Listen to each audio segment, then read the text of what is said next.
Welcome back to part 2 of my Let's Build of a Swiss village using Planet Coaster. And in this episode, well, it's going to be a bit more like the last episode, but mainly in the fact that I am finishing off the main buildings. The buildings you see in the promotional image, the ones you see in the thumbnail of this video, these buildings will be finished, and I will be moving on to starting on the rest of the buildings. Now, all in all, I don't know if there's quite a lot I can say about what's going on, because it is basically like a sort of copy, a carbon copy. The method in general is a carbon copy of how I used to make the last building. So pretty much you get a good idea of how this building is going to be detailed and finished just by looking at the last video and seeing the other building being detailed and finished. The only thing that I can really talk about is that little extra triangle you see in the middle. Well, I decided to add that to add a bit more height and depth. I think the whole of this town will have many overlapping buildings and roofs, and just try to give it a bit of a depth, a texture, and to give it the illusion that you're high up in an altitude, because, as I said in the last episode, I do not want to place millions and millions of rocks because of my frame rate. But it's not so bad. It's not so bad. I just think it's more going to be bad when we're going to be riding the rides. But all in all, I'm quite happy. I think the buildings are looking quite Swiss. I think I'm quite happy with how it's looking, and I'm wondering why I didn't build something like this earlier, because I think it's actually probably one of the easier things to make from these tools we have in the modular tool system. I'm being a bit liberal with the use of textures, and they're not exactly like any real Swiss buildings that exist. They're just heavily inspired by them. I mean, just the storybook Swiss style that you see in children's books and these kind of things. There is also some influence from the city of Heidelberg, in Germany, in the southern German city. It's one of my favorite cities. I think it's incredibly beautiful, and there is something to it within this build as well, some sort of elements of Heidelberg. Heidelberg is built just at the base of a mountain, so a lot of the terrain is very mountainous, and the architecture accommodates that, and I think it's really lovely the way it works. So a lot of the inspiration from this place doesn't actually come from Switzerland necessarily, just with the style, but the sort of layout and sort of the, some aspects of the houses are actually very much like Heidelberg. The most Heidelbergian parts, I would have to say, are the bases, which are quite castly, and if you go to Heidelberg, you will see many beautiful houses that are very medieval in the way they look. They are not necessarily made in medieval times, but they are in a sort of medieval revival sort of look, and it is so beautiful, some of these houses. The entranceways go up from stone bases, and then they have painted at some levels and wood panelings at some levels with this sort of, I think in Germany they call this style timber frame.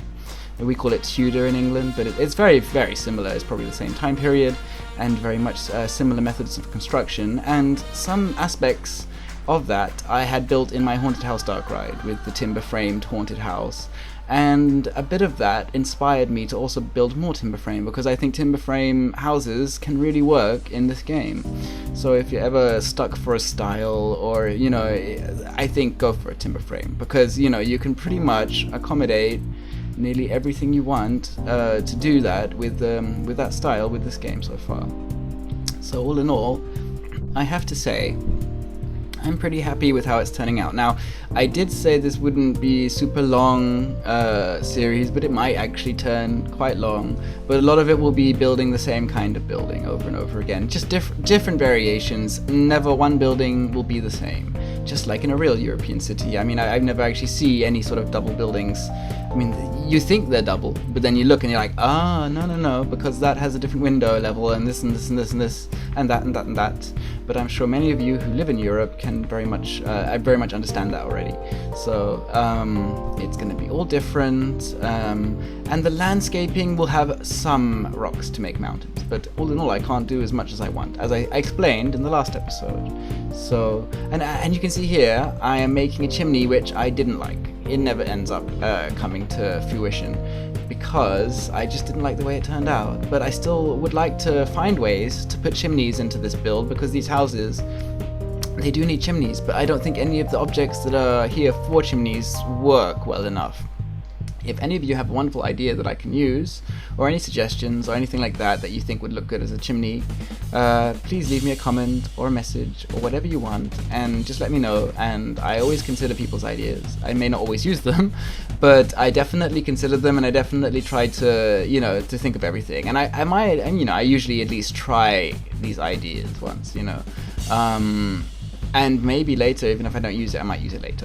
That's what I've discovered about this game. It's a lot of trial and error, and as you can see with the way I build in my time lapses, you can see that I change things a lot, and I don't think that's a bad thing. So if anyone out there is trying to learn or become better at games like this, like modular buildings, or creative sort of stuff, just trial and error. Just try everything. It can be very frustrating in the beginning when you spend hours doing something and just take it away in the end, but you might be more satisfied with what you change it to. So, don't be afraid to make mistakes and to change them and to go over your things, because nothing is ever perfect the first time round, at least, At least for me. I mean, this game for me is a lot of trial and error and learning, and, that's why I enjoy it. So if you enjoy that kind of thing, you can definitely improve just by trial and error.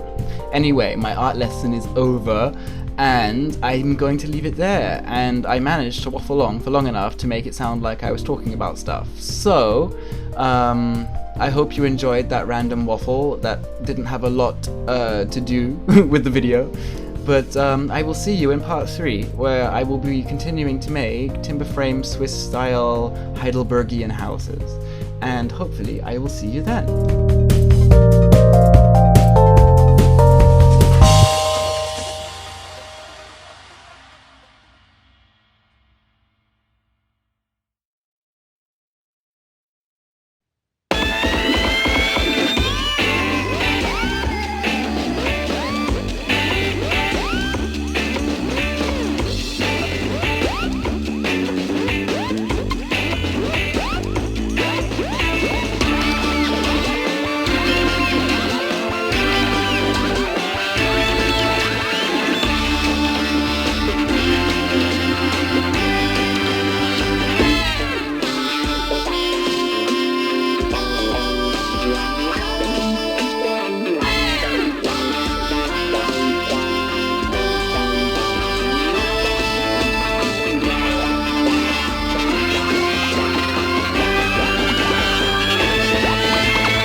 for watching all the video. If you want more, click here in one of these boxes or something, and don't forget to subscribe if you want.